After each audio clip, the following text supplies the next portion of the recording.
Y और Z, लेकिन यहाँ पर अगर हम देख लें तो सिर्फ वाई और जेड है और यहाँ पर हम देख रहे हैं एक्स और वाई है। तो सबसे पहली चीज़, तीन वेरिएबल्स हैं तो तीन वेरिएबल की वैल्यू निकलेगी एक्स वाई और जेड की। तो सबसे पहले हमें क्या करना पड़ेगा कि इसमें तो वेरिएबल पूरे हैं लेकिन इसमें पूरे नहीं है, तो जो वेरिएबल मिसिंग होता है उसकी जगह हम मैट्रिक्स बनाते वक्त ज़ीरो लिखेंगे। यहाँ पर z नहीं है तो z की जगह ज़ीरो लिखेंगे, या x नहीं है तो x की जगह ज़ीरो लिखेंगे। मैं आपको लिख के देती हूँ। अभी क्वेश्चन मैं आपको यहाँ पे इस तरह से लिख के दूँ, ये x plus 2y minus 3z is equals to -4। फिर दूसरे में आपके पास यहाँ x नहीं है तो इसका मतलब है यहाँ पे आप ज़ीरो डाल दो, plus y minus z is equals to -1। फिर थर्ड वन है उसमें 5x प्लस वाई, अब वहाँ z नहीं है तो आप प्लस करके ज़ीरो डालें और आंसर आएगा आगे बराबर है 7। तो ये इस तरह से जो भी वेरिएबल गिवन नहीं होता है इस इक्वेशन, इस तरह की इक्वेशंस में, तो वहाँ पे आपको ज़ीरो रखना है। अब क्रैमर रूल निकालना है तो क्रैमर रूल का सोल्यूशन स्टार्ट करते हैं। 3/3 के क्रैमर रूल का डिफरेंट मेथड थोड़ा चेंज है। सबसे पहले हम यहाँ पर डी मैट्रिक्स बनाएंगे। डी मैट्रिक्स बनेगा इनके कोफिशिएंट से। तो एक्स का कोफिशिएंट है यहाँ पर 1 है, यहाँ एक्स था नहीं तो 0 है, और यहाँ है 5, यहाँ पे ये 2 है, फिर यहाँ पे 1 है और यहाँ पर भी 1 है, यहाँ पे 3 -1 और यहाँ पर ये 0 है। अब 3/3 के मेथड का डिटर्मिनेंट निकलेगा यहाँ पर। 3/3 के मेथड के डिटर्मिनेंट का मेथड क्या है कि आपके पास इसका साइन, इसकी पोजीशन का साइन प्लस है, यहाँ पर इसका साइन अपना +1 है। अब मैट्रिक्स बनाएंगे आगे, इसका साइन प्लस है और इसकी पोजीशन का साइन माइनस है और इसका अपना साइन +2 है। इसकी पोजीशन का साइन प्लस है और इसका अपना साइन -3 है। अब वैल्यूज़ कैसे लिखेंगे, आपका जो 1 है जिस रो में आ रहा है ये रो बंद करेंगे और यहाँ से बंद करेंगे तो यहाँ बचेगा 1 -1 1 और 0। इसको बंद करेंगे तो यहाँ बचेगा 0 -1 5 और 0,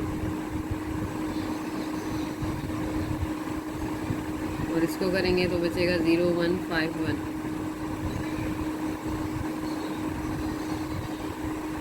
यहाँ +1, अब इसको सॉल्व करेंगे तो 0 × 1, सीधे हाथ से मल्टीप्लाई करना है, 1 × -1, प्लस माइनस -2, 0 × 0 -5 × -1, यहाँ पे +-3, 0 × 1 -1 × 5, 1 0 1 the 0, minus +1, -2 0 minus +1 5 1 the 5, -3 0 1 the 0 -5, 1 0 में 1 प्लस किया 1, -2 0 में 5 प्लस किया 5, -3 1 1 the 1 plus minus -2 5 the 10 minus plus 5 3 the 15। यहाँ पर 10 में से 15 में से 10 जाएगा तो यहाँ बचेगा +5 +5 1 +1 6। तो यहाँ पर हमारे पास डी डिटर्मिनेंट का आंसर निकला है 6। अब यहाँ पर अगर आंसर 6 आ गया है तो इसका मतलब ये नॉन सिंगुलर मैट्रिक्स है, और बाकी अब हम मुझे इसके लिए अब यहाँ पे हमें dx मैट्रिक्स बनाना है। अगर हम पीछे से जाकर देखेंगे तो यहाँ पे जो x के कोफिशिएंट हैं वो है 1 0 और 5। इन x के कोफिशिएंट की जगह पे मैं ये इक्विवेलेंट सिंबल लिखूँगी -4 -1 और 7, जबकि y और z के कोफिशिएंट को मैं रिपीट करूँगी। तो ये हम लिखते हैं, कोफिशिएंट को मैं रिपीट करूँगी। तो ये हम लिखते हैं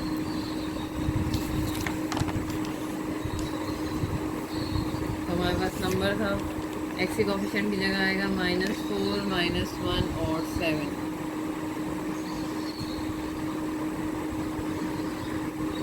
और y और z के कोफिशिएंट वही रिपीट हो जाएंगे, 2 1 1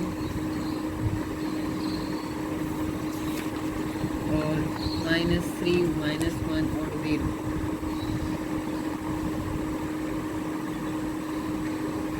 अब वही यहाँ स्टेप हम रिपीट करेंगे, इनके डिटर्मिनेंट निकालेंगे। डी एक्स का डिटर्मिनेंट निकलेगा सबसे पहले, ये जिस पोजीशन पे वहाँ पे साइन होता है प्लस, लेकिन इसका अपना साइन है -4।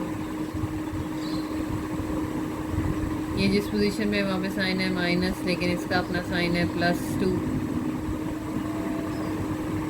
ये जिस पोजीशन पे इसका साइन होता है प्लस, लेकिन इसका अपना साइन है -3। अब यहाँ पर इनको फिल करना है, तो ये कॉलम और ये रो बंद करेंगे तो 1 -1 1 और 0। अब ये इस कॉलम में है तो ये कॉलम और ये रो बंद की, ये रो भी बंद कर दें, ये कॉलम भी बंद कर दें, तो -1 -1 7 और 0।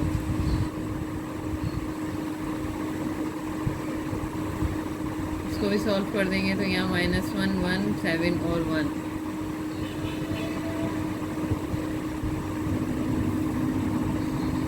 ±-4, यहाँ सॉल्व करेंगे इसको, 0 × 1 -1 × -1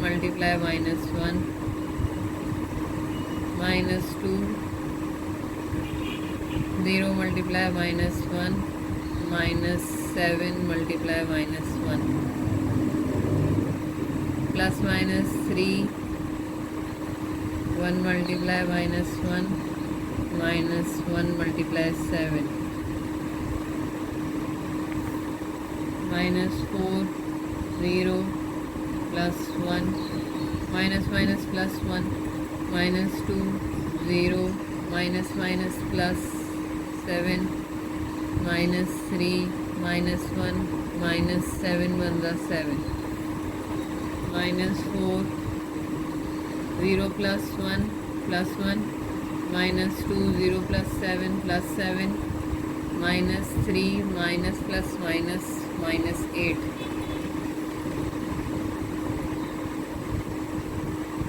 7 2 14 -+4 8 3 24। यहाँ पर हमारे पास 24 में से माइनस करेंगे 14 तो आंसर बचेगा 10। 10 प्लस में और 10 में से माइनस करेंगे 4 तो हमारे पास आंसर बचेगा +6। तो ये हमारे पास डी एक्स डिटर्मिनेंट आ गया है। अब निकालेंगे डी वाई। अब डी वाई में आपको वाई के नंबर चेंज करने हैं। अगर मैं आपको दिखाऊँ यहाँ पर, तो डी एक्स में मैंने एक्स के नंबर चेंज किए थे, अब वाई के नंबर चेंज करेंगे और उनकी जगह ये वाले नंबर लिखेंगे, तो एक्स के नंबर अपनी जगह पे वापस आ जाएंगे। तो एक्स के नंबर है मेरे पास 1 0 5, वाई की जगह मैं नंबर लिखूँगी -4 -1 और 7 और जेड के नंबर भी रिपीट कर देंगे। यानी कि जो आपको डिटर्मिनेंट निकालना है उसकी पोजीशन पे आपने इक्विवेलेंट नंबर रख देने, जबकि बाकी जो हैं एक्स और जेड उनके अपने वही कांस्टेंट कोफिशिएंट आ जाएंगे। सेम स्टेप रिपीट करना है यही वाला। डी वाई डिटर्मिनेंट निकालना है, तो सबसे पहले इसका साइन है प्लस और इसका अपना साइन भी प्लस ही है। मैट्रिक्स बनाएंगे, इसका साइन है, इसकी जगह का साइन है माइनस और इसके पास साइन भी -4 है। इसकी जगह का साइन है प्लस और इसका अपना साइन -3 है।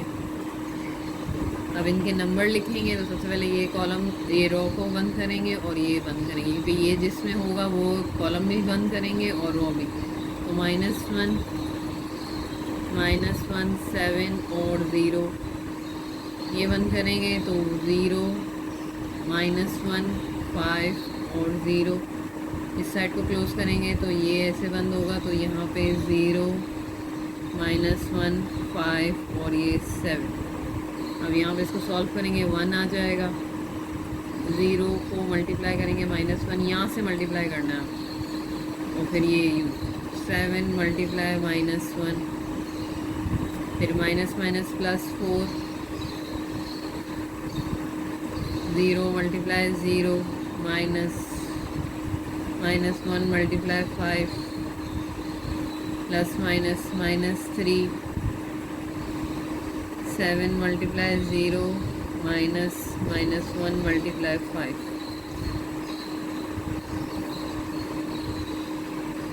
0 minus minus plus 7, plus 4, 0 minus minus plus 5, minus 3, 0 minus minus plus 5,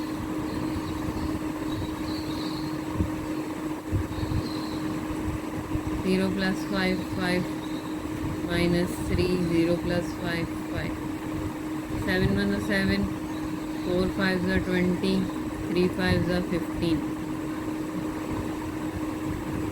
20 में से 15 जाएगा तो 5, और यहाँ प्लस 5 बचेगा, प्लस 5 में 7 प्लस करेंगे तो 12, तो डी वाई हमारे पास आ गया है 12। अब लास्ट के कोफिशिएंट हैं, इनकी जगह ये नंबर लिखेंगे, जबकि एक्स और वाई के नंबर वही रहेंगे, तो हम यहाँ लिखेंगे एक्स के नंबर वही हैं 1 0 5, जेड के नंबर भी वापस ले आएंगे, वाई के नंबर भी सेम लिखेंगे, लेकिन जेड की जगह उसके इक्विवेलेंट नंबर लिखेंगे -4 -1 और 7। वही स्टेप रिपीट करेंगे। डिटर्मिनेंट निकालना है, डी जेड डिटर्मिनेंट। सबसे पहले इसकी जगह का साइन प्लस है और उसका अपना साइन भी प्लस है। इसकी जगह का साइन माइनस है और उसका अपना साइन प्लस है। इसकी जगह का साइन माइनस है और उसके पास अपना साइन भी माइनस है। सबसे पहले इसकी कॉलम को बंद करेंगे, रो को, तो आंसर बचेगा 1 -1 1 और 7। यहाँ पर भी यही करेंगे तो यहाँ बचेगा 0 -1 5 और 7। इसको बंद करेंगे तो हमारे पास बचेगा 0 1 5 और 1। अब इनको सॉल्व करेंगे, +1 आ जाएगा यहाँ पर हम सॉल्व करेंगे तो 7 multiply by 1 -1 multiply -1 -2 0 multiply by 7 -5 multiply -1। इसको मल्टीप्लाई करना फिर इसको मल्टीप्लाई करना, माइनस माइनस +4 0 मल्टीप्लाई 1 -5 मल्टीप्लाई 1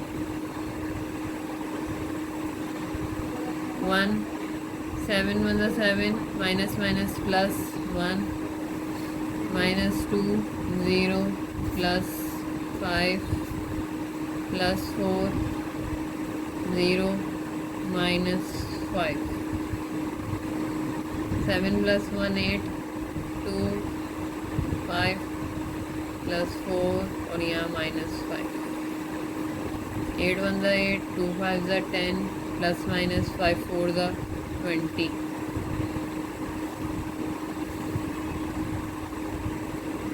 इस जगह का अपना साइन प्लस था, प्लस माइनस माइनस, यहाँ पे भी माइनस माइनस माइनस प्लस।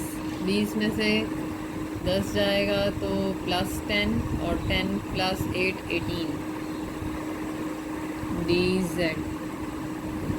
ये यहाँ पर आप डायरेक्ट कैलकुलेटर से भी लिख के कर सकते हैं, 8 - 10 + 20 आंसर आ जाएगा। लेकिन मैं यहाँ डायरेक्ट करें तो इस तरह से सॉल्व कर रही हूँ मैं कि प्लस माइनस माइनस 20 में से 10 जाएगा तो 10 प्लस में बच रहा है क्योंकि बड़ी वैल्यू के साथ प्लस का साइन है, और ये जमा होकर 18 आ जाएगा। अब यहाँ पे हमें x y और z की वैल्यू निकालनी है। तो x की वैल्यू कैसे आएगी, dx मैट्रिक्स का डिटर्मिनेंट आप ऊपर रखें और d का डिटर्मिनेंट नीचे रखें। dx का आपके पास आंसर आया है 6, d का आंसर भी 6 ही था, ये 1 आ गया। y का कैसे निकलेगा, dy अपॉन dy का आंसर आया है हमारे पास 12 और d मैट्रिक्स का आंसर है 6 6 1 6 6 2 12। z matrix dz determinant upon dz का आंसर है 18 और डी डिटर्मिनेंट का आंसर 6 था। 6 1 ज़ा 6, 6 3 ज़ा 18। तो आपके पास एक्स वाई जेड के आंसर आ गए हैं। तो आप बीकॉम के पेपर में सेक्शन ए में मैट्रिसेस के अलावा स्ट्रेट लाइन इक्वेशन और मैट्रिसेस के क्वेश्चन करके भी अपना पेपर का 40 मार्क्स सिक्योर कर सकते हैं। मेरे चैनल को सब्सक्राइब करें, लाइक करें, अपने फ्रेंड्स एंड फैमिली के साथ शेयर करें।